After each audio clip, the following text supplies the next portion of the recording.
একটু দুঃখের সহিত জানাচ্ছি যে আমাদের পাড়ারই ফটিকরায় থানাধীন সাঁতারপাড় গ্রাম পঞ্চায়েতে একটি ছেলে, তার নাম প্রলয় কোপালি, তার নিকনেম রিপন কোপালি, বয়স 36, তার বাবার নাম প্রদীপ কোপালি।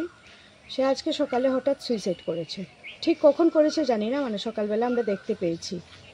তো এরকম কী রিজনটা কি আমরা সেটাও বলতে পারবো না যে কেন করেছে। এমনিতে খুব ভালো ছেলে, তাদের ফ্যামিলিও ভালো, ফ্যামিলিতেও কোনো প্রবলেম নেই, কিন্তু কেন এরকম করলো এখনো কিছু বুঝতে পারছি না। ঘটনার কারণ জানা যায়নি এখনো।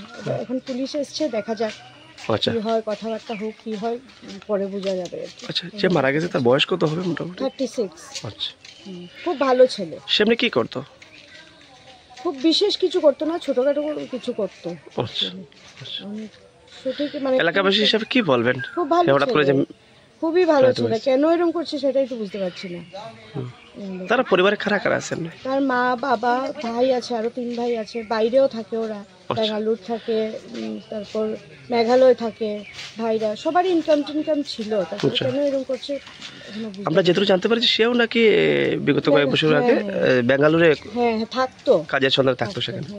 বর্তমানে সে বাড়িতেই আছে। এখন কেন এরকম করলো বুঝতে পারছি। বর্তমানে বাড়িতেই আছে সে। হ্যাঁ, ধন্যবাদ।